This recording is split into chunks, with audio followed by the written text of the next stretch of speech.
In previous lecture we studied interference of light and we have seen the conditions of constructive and destructive interference.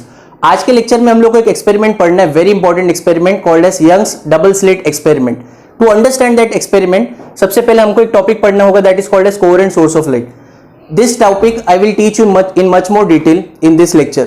तो young's double slit experiment अगर हमें समझना है तो coherent sources हमें बहुत अच्छे से समझना चाहिए. टू अंडरस्टैंड दिस एक काम करते हैं, लेट अस ब्रश अप जो हमने पिछले लेक्चर में हम लोग ने पढ़ा था. तो we have studied conditions of constructive and destructive. उसी को हम लोग फिर से एक बार देखते हैं एंड राइट देम डाउन. तो उसमें क्या हुआ था कि we were having two sources of light S1 S2 और यहां से कुछ दूर हमने एक स्क्रीन रखा था और स्क्रीन पे एक पॉइंट P कंसीडर किया था. इस पॉइंट P पे S1 से भी वेव और S2 से भी वेव इंसिडेंट हो रही थी साइमल्टेनियसली इंसिडेंट हो रही थी. फिर हमने एक कंडीशन एज्यूम किया था, initial condition what it was, जब ये दोनों सोर्स ऑन हुए उस वक्त दोनों वेव्स के बीच में how much was the phase difference. Phase difference was 0. This was our assumption. Based on this assumption हमने प्रूव किया था कि पॉइंट P पर कंस्ट्रक्टिव इंटरफेरेंस होगा कि डिस्ट्रक्टिव इंटरफेरेंस होगा. तो वो हमने कैसे प्रूव किया था कि लेट से अगर इसका पाथ x है और इसका पाथ रिलेटिवली ये थोड़ा ज्यादा डिस्टेंस चल रहा था तो हमने अज्यूम किया था x प्लस डेल्टा एक्स. तो आई कैन से दोनों वेव्स के बीच में पाथ डिफरेंस कितना है, delta x. So due to this path difference delta x, दोनों वेव्स के बीच में इनिशियली तो कोई फेज डिफरेंस नहीं था, but due to this path difference एक कुछ फेज डिफरेंस प्रोड्यूस हो गया था and that phase difference was 2 pi by lambda into path difference. अब 2 पाई बाय लैम्डा को हम लोग k भी लिख सकते हैं, called as propagation constant k into delta x. तो due to this path difference phase difference कितना मिल रहा है, k lambda x, k delta x. अब देखते हैं पॉइंट P पर कंस्ट्रक्टिव इंटरफेरेंस कब कब हुआ था, उसकी कंडीशन क्या क्या थी. तो सबसे पहली कंडीशन क्या थी, इन दोनों वेव्स के बीच में जो फेज डिफरेंस कितना होना चाहिए, तो हमने अज्यूम किया था इवन मल्टीपल ऑफ पाई. तो ये हमने सबसे पहला अजम्पशन था, ये प्रूव किया था हमने, अजम्पशन नहीं था, प्रूव किया था कि फेज डिफरेंस कितना होना चाहिए, इवन मल्टीपल ऑफ पाई. इन दोनों वेव्स के बीच में कंस्ट्रक्टिव इंटरफेरेंस होना चाहिए इस पॉइंट पे, तो उसका कंडीशन क्या था, पाथ डिफरेंस कितना होना चाहिए, it should be even multiple of lambda by 2, where the value of n can be anything between 0 plus minus 1 plus minus 2 plus minus 3 and so on. तो n का वैल्यू कुछ भी हो सकता है. नेक्स्ट, अब इस पॉइंट पे कंस्ट्रक्टिव इंटरफेरेंस होने के बाद इस पॉइंट पे मैक्सिमम इंटेंसिटी होगी, उसको हमने क्या प्रूव किया था, root I1 plus root I2 का whole square. See why are we understanding this. अभी कोहेरेंट सोर्स पढ़ने के लिए ये हम लोग को एकदम याद होना चाहिए, इसलिए मैं फिर से बता रहा हूं आपको. नेक्स्ट, अब देखते हैं ये पॉइंट P या स्क्रीन पे जितने भी पॉइंट्स हैं, किन किन पॉइंट्स पे कंस्ट्रक्टिव इंटरफेरेंस होगा. उसको चेक करने के लिए n की वैल्यू सब्स्टिट्यूट करनी होगी. तो फर्स्ट ब्राइट पॉइंट कब मिलेगा, जब n की वैल्यू 0. अगर n की वैल्यू 0 रखूं तो पाथ डिफरेंस कितना मिलेगा, 0. अब उसको मैं कुछ ऐसा रिप्रेजेंट कर सकता हूं कि पाथ डिफरेंस 0 कब होता है, अगर ये S2 से और S1 से वेव कुछ ऐसी आई तो मैं बोल सकता हूं ये पाथ और ये पाथ सेम है, तो दोनों के बीच में पाथ डिफरेंस कितना होगा, 0. This path and this path are same, तो पाथ डिफरेंस विल बी 0. तो फर्स्ट ब्राइट पॉइंट स्क्रीन पे मुझे यहां पे मिलेगा. अभी माइनस का भी सिग्निफिकेंस बताता हूं मैं. सबसे पहले मैं प्लस का सिग्निफिकेंस बताता हूं.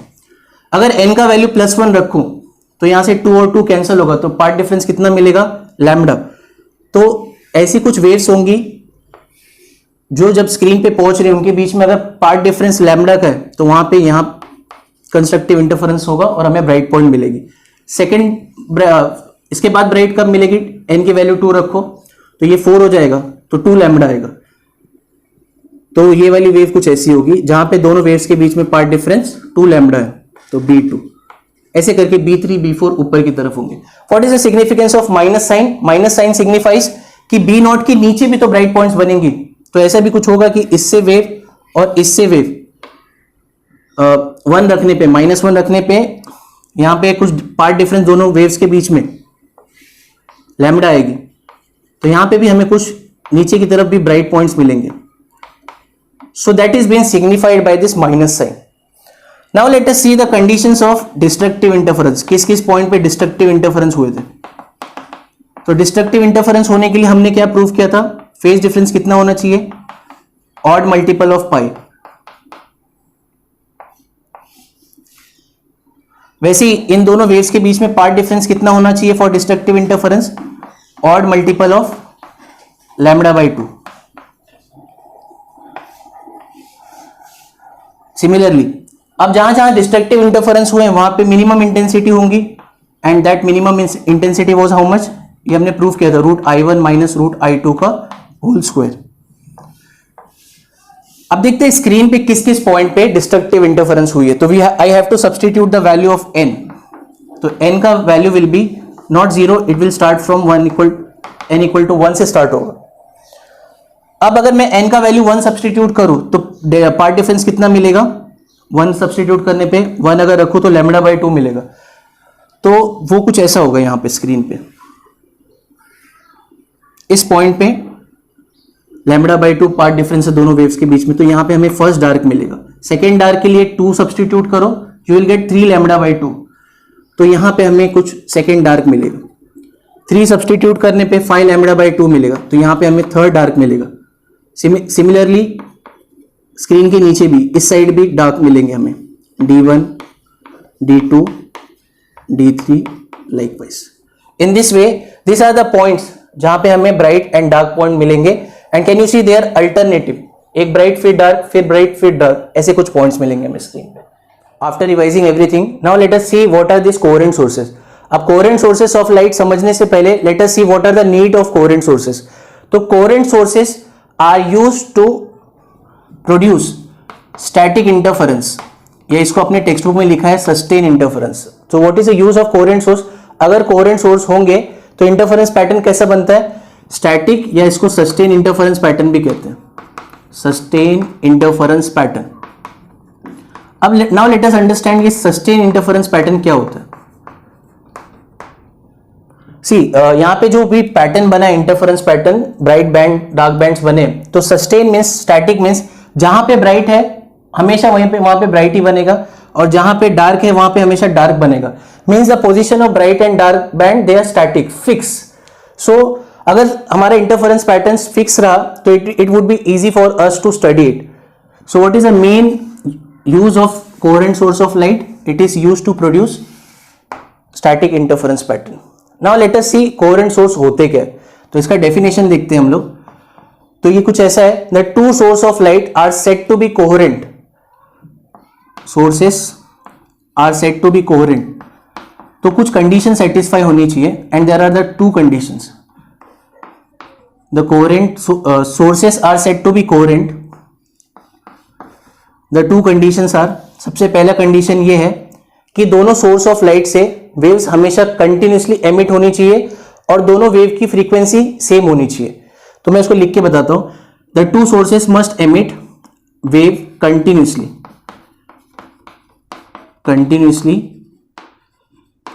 End of same frequency.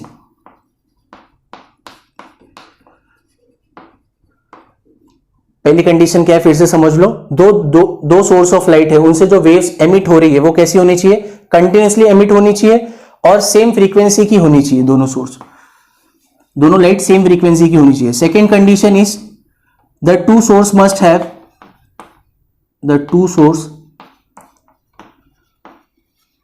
Must have either, उनके बीच में जो फेज डिफरेंस है, इनिशियल फेज डिफरेंस, वो या तो 0 होना चाहिए, और initial phase difference must be some constant. This constant can be an angle π/2, pi, या कुछ भी एंगल होना चाहिए, बट वो कंटिन्यूसली कांस्टेंट होना चाहिए, टाइम के साथ चेंज नहीं होना चाहिए। अब ये दोनों कंडीशन को हम लोग यहां पे समझते हैं। तो पहली कंडीशन क्या है, दो कोहेरेंट सोर्स होने की, दोनों जो वेव एमिट हो रही है वो कंटिन्यूसली एमिट होनी चाहिए। ऐसा नहीं होना चाहिए कि एक पल्स भेजा, इसने एक पल्स भेजा उसके बाद बंद हो गया सोर्स। कंटिन्यूसली एमिट होनी चाहिए और दोनों की फ्रीक्वेंसी सेम होनी चाहिए। What is the second condition? The two source must have initial phase difference इधर 0 और कांस्टेंट, टाइम के साथ इनिशियल फेज डिफरेंस चेंज नहीं होना चाहिए। नाउ लेट अस अंडरस्टैंड कि कोहेरेंट सोर्स की इंपॉर्टेंस क्या है। अब देखते हैं कि अगर नॉन कोहेरेंट सोर्स हो तो इंटरफेरेंस पैटर्न पे क्या इफेक्ट होता है. To understand the importance of coherent sources for formation of sustain interference, अब देखते हैं इसको कुछ तीन, I will teach you 3 cases जिसके अंदर if source is non coherent so what is the effect on interference pattern, will see. तो case number 1 देखते हैं. तो हमें 3 केसेस देखने 1 बाय 1. तो केस 1 कुछ ऐसा है, अगर जो इंटरफेरेंस पैटर्न में 2 सोर्सेस इन्वॉल्व हैं, अगर उनकी फ्रीक्वेंसी सेम है, मींस ओमेगा अगर उनका सेम है, and initial phase difference is 0 between the source of light. उसको डायग्राम में कुछ ऐसे समझो कि अगर ये जो दोनों सोर्स है, इन दोनों सोर्स का इनिशियल फेज डिफरेंस 0 है और उनकी फ्रीक्वेंसी सेम है, तो obviously we know this 2 sources will be called as coherent sources. तो ऑब्वियसली हमारा इंटरफेरेंस पैटर्न कैसा होगा, स्टैटिक ही होगा. तो हमारा इंटरफेरेंस पैटर्न स्टैटिक होगा because this 2 condition satisfies the coherent source का कंडीशन. केस 2 देखते हैं हम लोग. केस 2 में ऐसा कुछ है कि अगर जो दोनों सोर्स है उनकी फ्रीक्वेंसी सेम है और उनके बीच में जो इनिशियल फेज डिफरेंस है that is constant. Constant means 0 नहीं है phase difference, initial phase difference it is not 0 of the 2 sources. अब 0 नहीं है तो मैं एक एग्जांपल लेता हूं कि मान लो 2 जो सोर्स है उनके बीच में इनिशियल फेज डिफरेंस जो पहले हम लोग 0 लेते थे, अब कुछ फेज डिफरेंस है. Let's say for an instance that phase difference is pi and what will be its effect, I show you. अगर इनिशियल फेज डिफरेंस पाई है तो ब्राइट बैंड पे क्या चेंज होगा, ब्राइट की कंडीशंस पे क्या चेंज होगा और डार्क की कंडीशन में क्या चेंज होगा. Let us see for bright. अब यहां पे जो स्क्रीन पे ब्राइट पॉइंट बनती थी वहां पे इस for this case net phase difference will be phase difference of initial plus phase difference due to path. So that is for bright it is how much 2n pi. इसका मतलब क्या है, पहले जो सिर्फ फेज डिफरेंस 2n पाई हुआ करता था उसमें हम लोग अब इनिशियल फेज डिफरेंस को भी ऐड करेंगे जो पहले 0 हुआ करते थे. तो अभी मैंने एग्जांपल में क्या लिया, वो initial phase difference let's say if it is pi, तो इनिशियल फेज डिफरेंस पाई है तो net phase difference at this point at any bright point that will be pi plus 2n pi. और if I take pi common so you will get 2n plus 1 pi. But this is a condition of odd multiple of pi. ये जो condition है it is a condition for dark. तो इसका मतलब क्या हुआ, अगर इनिशियल फेज डिफरेंस 0 ना होके पाई अगर रहा तो जहां जहां पे ब्राइट पॉइंट बन रहे हैं अकॉर्डिंग टू दिस कंडीशन वहां पे हर पॉइंट पे डार्क पॉइंट बनेंगे. नाउ लेट अस सी अगर इनिशियल फेज पाई है तो what will be its effect on dark points. तो नेट फेज डिफरेंस क्या होगा, phase difference of initial plus dark की फेज डिफरेंस की कंडीशन होती है ऑड मल्टीपल ऑफ पाई. तो अभी हमने अज्यूम क्या किया कि हमारा इनिशियल फेज डिफरेंस पाई है तो पाई plus 2n plus 1 pi. So if you solve this तो ये हो जाएगा minus pi, 2n minus pi, और ये minus pi plus pi cancel हो जाने के बाद यू विल गेट 2n पाई. तो ये डार्क है और डार्क के लिए उसकी कंडीशन 2n पाई आ रही means it is a condition of bright. Simple इसका मीनिंग क्या है, अगर इनिशियल फेज डिफरेंस पाई हुआ तो जहां जहां पे डार्क पॉइंट बने वहां पे फेज डिफरेंस 2n पाई मतलब वहां पे अब ब्राइट पॉइंट बनेंगे. But this bright and dark will be sustain. Sustain का मतलब क्या है, अब भी ये फिक्स होंगे, खाली क्या होगा केस 2 में कंडीशंस उल्टी हो गई. जहां पे डार्क बनते थे पहले वहां पे ब्राइट बनेंगे और जहां पहले ब्राइट बनते थे वहां पे अब डार्क बनेंगे. बस इतना ही चेंज होगा but interference pattern will be fix. Now let us see the case 3. So what is this case 3. अब हम देखेंगे कि अगर मान लो हमारे जो 2 सोर्स है उनकी फ्रीक्वेंसी तो सेम है बट जो दोनों सोर्स मतलब दोनों लाइट के जो सोर्स है उनका इनिशियल फेज डिफरेंस वो टाइम पे डिपेंड करता है. Means if it is a function of time, हर समय पे इनिशियल फेज अलग अलग हो तो such sources are basically non coherent. तो अब देखते हैं नॉन कोहेरेंट होने से इंटरफेरेंस पैटर्न पे क्या इफेक्ट होता है. Why it is non coherent, फिर से बता रहा हूं, जो इनिशियल फेज डिफरेंस है it is a function of time, time के हिसाब से बार बार चेंज होगा. तो such sources are non coherent sources. Constant हो या 0 हो, such sources are coherent sources. तो अब देखते हैं क्या इफेक्ट आएगा इसका.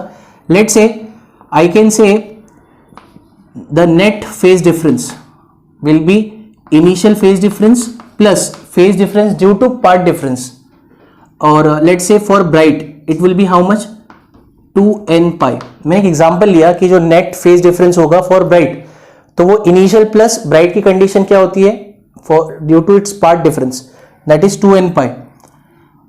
इफ अब देखते हैं ये नेट फेज डिफरेंस कैसे चेंज होगा with respect to your initial change.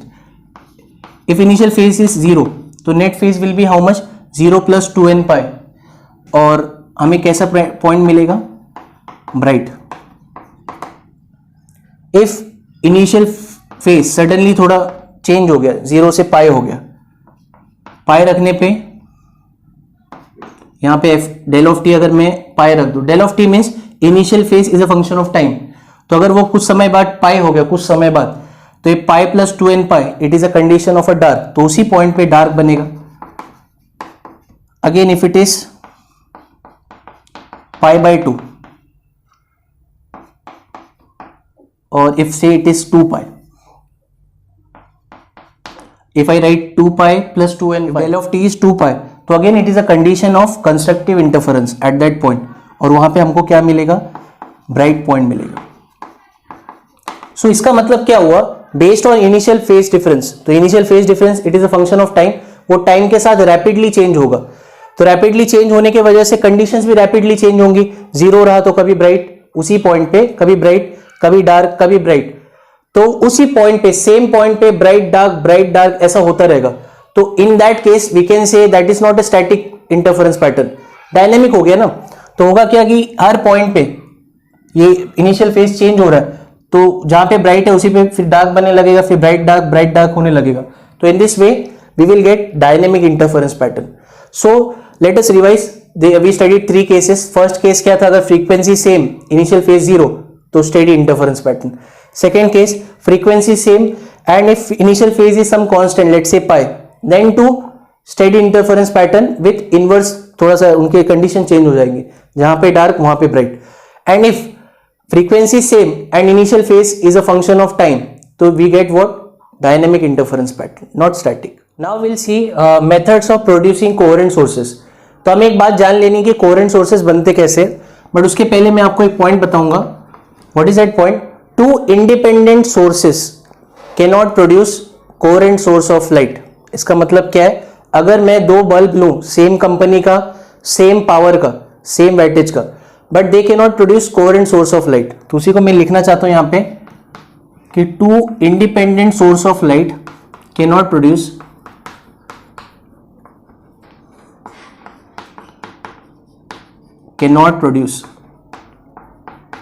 Coherent source of light, produce coherent source of light. I'll explain you this, don't worry. इसका मतलब क्या है कि अगर हमारे पास 2 बल्ब है, this is bulb number 1, bulb number 2, और इनसे जो वेव निकलेगी लाइट वेव्स, वो कभी कोहेरेंट नहीं होगी। Reason, now let us understand the reason. मैंने आपको पिछले लेक्चर में, लेक्चर 2 में आई गेस समझाया था कि production of light is a atomic phenomena. अगर कोई सोर्स ऑफ लाइट है, कोई टंक्शन का फिलामेंट है, तो उसके अंदर भी ढेर सारे एटम्स होते हैं, वो एटम्स अपनी खुद की लाइट, इलेक्ट्रिक फील्ड प्रोड्यूस कराते हैं। In terms of electric field they produce light. तो हर एटम इसमें से अपनी अपनी वेव बनाएगा, और what is light, basically it is a combination of all the atom का जो वेव्स निकला है उसका कॉम्बिनेशन लाइट होता है। If there are 2 independent source, although if they are of same power, same company, everything, but it is not possible कि ये जो बल्ब है, जो कॉम्बिनेशन की लाइट या जो कॉम्बिनेशन की इलेक्ट्रिक फील्ड प्रोड्यूस कर रहा है, same combination is been reproduce by this source of light. तो it is impossible for this 2 bulb to produce the same type. तो इनकी फ्रीक्वेंसी कभी सेम नहीं होगी। ये दोनों जो लाइट प्रोड्यूस होगी उनकी frequency will not be same. Henceforth हमें ये पॉइंट याद रख लेना चाहिए कि 2 independent source of light can not produce coherent source. तो कोहेरेंट सोर्स हम प्रोड्यूस कैसे करेंगे? So there are 2 methods of producing coherent sources. तो फर्स्ट मेथड इज, अब इस चैप्टर में हम लोग इन सारे मेथड को एक एक करके देखेंगे। तो first method is division of wave front.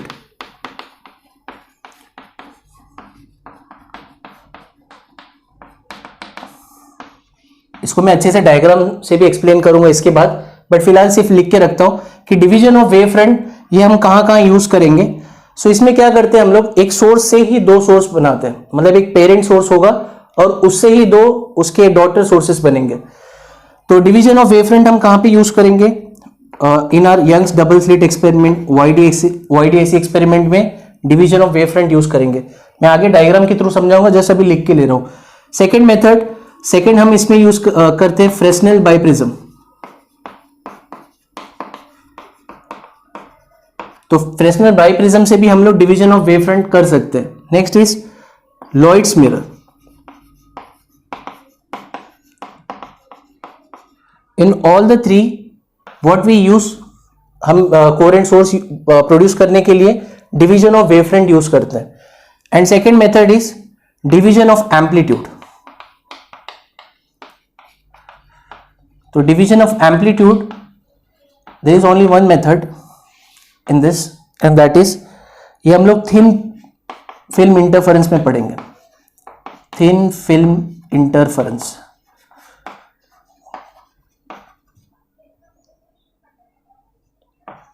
So let me explain you once again. There are two methods to produce coherent source of light. One is division of wavefront and second is division of amplitude. अब division of wavefront हम लोग कहाँ पढ़ेंगे, while studying YDAC, Young's double slit experiment, फिर Fresnel's biprism experiment, then Lloyd's mirror. तो इन तीनों में डिवीजन ऑफ वेवफ्रंट होता है और thin film interference, it is also there in our syllabus. It is a new part which is been introduced in our syllabus, this we have to study.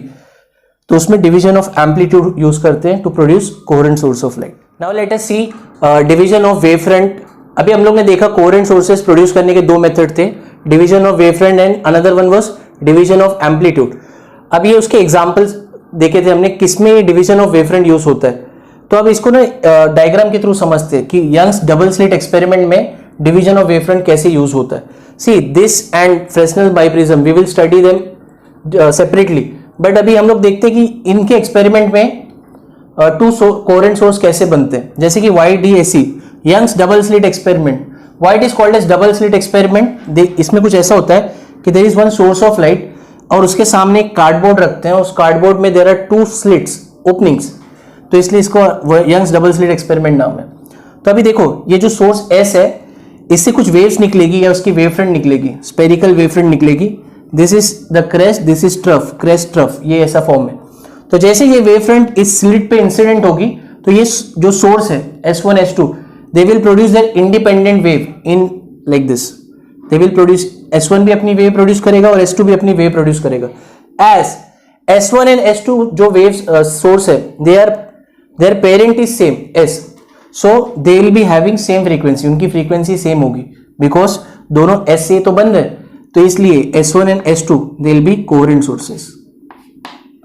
तो young's double slit experiment हम लोग अच्छे से और पढ़ेंगे और ऐसे उसमें डिवीजन ऑफ वेवफ्रंट यूज करते हैं टू प्रोड्यूस कोहेरेंट सोर्सेस। अब फ्रेस्नेल्स बाइप्रिज्म, अब Fresnel biprism what it is, इसमें होता है क्या, दो थिन प्रिज्म लेते हैं हम लोग और उसको उसके बेस से ज्वाइन करते हैं, और इसमें we use a concept of refraction to produce coherent source of light. I will explain you. अब यही डायग्राम को सिंपली मैं कुछ ऐसे बना सकता हूं कि एक सोर्स ऑफ लाइट होती है, इसमें it will produce it's wavefront. अभी जो अपर हाफ प्रिज्म है वो क्या करेगा, लाइट को it will bend towards the base and lower half अपने बेस पे लाइट को बेंड करेगा। So in this way you will get two wavefront. तो अपर हाफ वाला प्रिज्म लाइट को अपनी बेस की तरफ बेंड करेगा और लोअर हाफ वाला प्रिज्म लाइट को अपनी तरफ बेंड करेगा। If we see these two source of light as they are derived from a single source, henceforth they will also be coherent sources. Biprism experiment I'll teach you in next lecture. इसको एकदम detail में पढ़ेंगे, but for the time been इसमें refraction के through जो दो source बनेंगे उनकी फ्रीक्वेंसी सेम, मतलब they are coherent sources, and this is how they are been produce. Now third one is Lloyd's mirror. Now let us see how division of wavefront is used in Lloyd's mirror. अब Lloyd's mirror में होता क्या है, you have a plane mirror and there is a source placed like this. अब इसमें से होगा क्या, light it will propagate in all direction, यहां से लाइट इंसिडेंट होगी, बहुत सारे डायरेक्शन में होगी। अब कुछ लाइट इस मिरर पे भी इंसिडेंट होगी, so this are the incident rays. अब लाइट मिरर पे इंसिडेंट होने के बाद रेस रिफ्लेक्ट भी होगी। अब we all know what is image, image is a point of intersection of reflected rays. तो ये सारे रिफ्लेक्टेड रेस को जहां पे मैं ज्वाइन करूंगा वहां पे मुझे S1 का इमेज मिलेगा at same distance from the mirror. So ये हम लोग 11 में थोड़ा बहुत पढ़े कि प्लेन मिरर के लिए image distance and object distance they are same, तो डी है इमेज। नाउ अब होता क्या इसके अंदर, ये जो इंसिडेंट रे है और जो मिरर से रिफ्लेक्ट होने वाली जो रे है, इनके बीच में पार्ट डिफरेंस भी होता है, प्लस ये दोनों जो सोर्सेस का काम करेंगे, रिफ्लेक्टेड रेस का सोर्स कौन है S2, इंसिडेंट रेस का सोर्स कौन है S1। This two sources S1 and S2 they will be of same frequency and same phase, henceforth this source S1 and S2 यहाँ पे जो जहां पे वो लोग मीट हो रहे हैं, तो this region will be called as region of interference and this two sources will be nothing but coherent sources.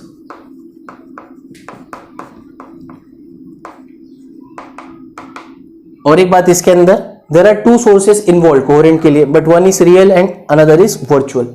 So in this way we have seen how division of wavefront is used in different processes. Now the second method to produce coherent source of light is division of amplitude. ये हम लोग को इस chapter में there is a topic called as thin film interference, जिसके ऊपर मैं एक अलग से लेक्चर लूंगा आपको समझाने के लिए। उसके अंदर डिवीजन ऑफ एम्पलीट्यूड यूज होता है। Now let us see division of amplitude से कोहेरेंट सोर्सेस कैसे बनते हैं। तो मैंने एक ग्लास स्लैब लिया है, it is of very small thickness, it is a very thin glass. अब उस पर एक लाइट इंसिडेंट हो रही है एंड आई कैन से this is the amplitude of incident light. So A is the amplitude of incident light. जैसे light इस ग्लास स्लैब पे इंसिडेंट होगी थिन ग्लास पे, so some part of light will be reflected and some part will be refracted.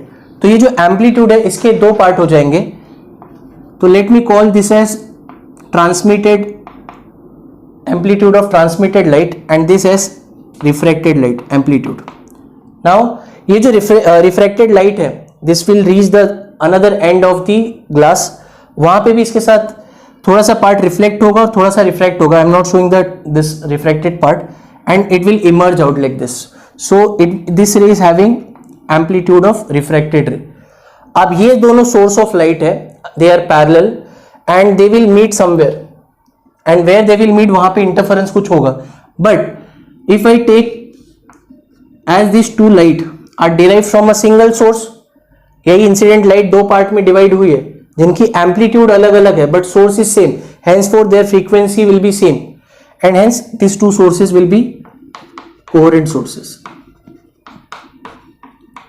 तो यहां पे हुआ क्या है, एम्पलीट्यूड ऑफ इंसिडेंट वेव दो पार्ट में डिवाइड हो गई है और वो इंटरफियर करेगी कहीं पे, उनका इंटरफेरेंस होगा और ये दोनों सोर्स कैसे हैं, कोहेरेंट सोर्स है।